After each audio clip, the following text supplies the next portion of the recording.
গোলাঘাটত অবৈধ বেদখলকাৰী সন্দেহযুক্ত নাগৰিকক উচ্ছেদৰ দাবীত উত্তাল প্ৰতিবাদ সচেতন যুৱ মঞ্চৰ। গোলাঘাট জিলাৰ সৰুপথাৰ আৰু উৰিয়ামঘাট অঞ্চলৰ পিঠাঘাট, দয়ালপুৰ, সোণাৰীবিল আদি অঞ্চলত চৰকাৰী ভূমিসমূহত সন্দেহজনক নাগৰিকৰ উচ্ছেদ অভিযানৰ দাবী কৰি সৰুপথাৰ সমজিলা আয়ুক্তৰ জৰিয়তে মুখ্যমন্ত্ৰীলৈ সচেতন যুৱ মঞ্চ নামৰ সংগঠনে স্মাৰক পত্ৰ প্ৰদান কৰে। Bureau report time 60 Assam.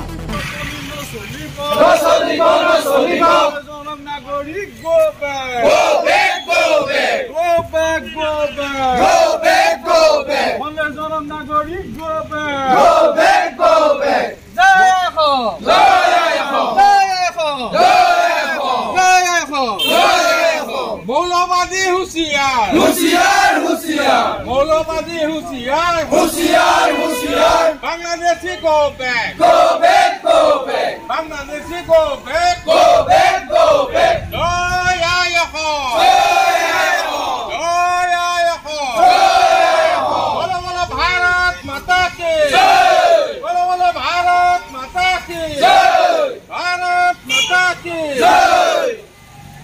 দুৰ্ভাগ্যজনক কথা যে অসমত বিশেষকৈ অসমত আজি আমি সন্দেহজনক নাগৰিকৰ কাৰণে প্ৰতিবাদ কৰিবলগীয়া হৈছে আৰু আমি ইয়াৰ পৰাই সকীয়াই দিব বিচাৰিছো যে গোলাঘাট জিলাখনত সন্দেহজনক নাগৰিকৰ চৰণীয়া পথাৰ হ'বলৈ দিয়া নহ'ব।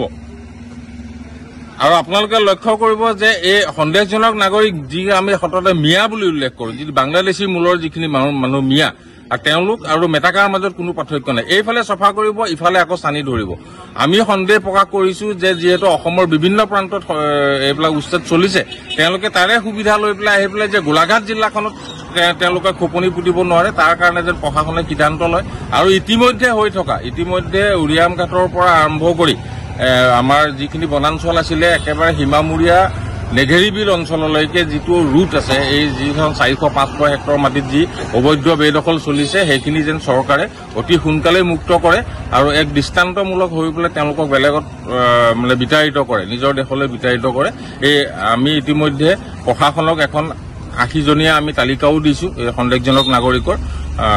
কিছু গোপনীয়তাৰ খাতিৰত আমাৰ নামখিনি আজি আপোনালোকৰ আগত ৰাজহুৱা কাৰণে, কিন্তু ইতিমধ্যে আমি প্ৰশাসনক দিছোঁ আৰু আমি আশা ৰাখিছোঁ যে এই বস্তুটোত অতি প্ৰশাসনে গুৰুত্ব আৰোপ কৰি পেলাই শীঘ্ৰে যেন এই বিষয়টো সমাধান কৰে। জয় আই অসম, জয় শ্ৰীৰাম।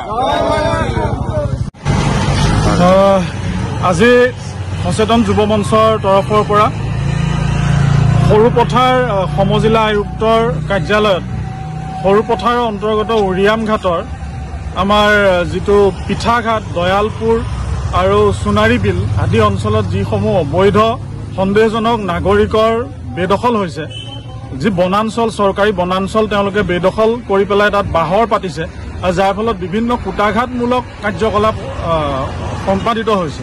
গতিকে সেই স্থানসমূহৰ পৰা যি সময়ত অসমৰ বিভিন্ন স্থানত বেদখল চলি আছে, অসমৰ বিভিন্ন সন্দেহজনক নাগৰিকৰ বসবাস কৰা স্থানসমূহত যি বেদখল চলি আছে, সেই বেদখলৰ লগত সংগতি ৰাখি সৰুপথাৰত আমাৰ উৰিয়ামঘাট অঞ্চলৰ অন্তৰ্গত উক্ত স্থানসমূহতো অতি সোনকালে বেদখল কৰি বেদখল মুক্ত কৰিবৰ কাৰণে প্ৰশাসনক অনুৰোধ জনাইছোঁ আৰু সৰুপথাৰ জিলাৰ সমজিলা আয়ুক্তৰ যোগেদি এই বিষয়টো আমি মুখ্যমন্ত্ৰী মহোদয়লৈ, মাননীয় মুখ্যমন্ত্ৰী মহোদয়লৈ স্মাৰক পত্ৰ আগবঢ়াইছোঁ। আমি সকলোৱে গম পাওঁৱে যে দয়ালপুৰ নামৰ জেগাৰ পৰা মৈৰাবাৰীলৈ বাছ চলে। ধৰক দয়ালপুৰ টু মৈৰাবাৰী কানেকশ্যন কি আছে, দয়ালপুৰ টু মৈৰাবাৰীৰ লগত কেনেধৰণৰ সম্পৰ্ক আছে, য'ত নাইট ছুপাৰ, ডে ছুপাৰ চলে। গতিকে এই বিষয়বোৰ ৰাইজে বুজি উঠিছে, সৰুপথাৰবাসীৰ ৰাইজে বুজি উঠিছে, গোলাঘাটবাসীৰ ৰাইজে বুজি উঠিছে।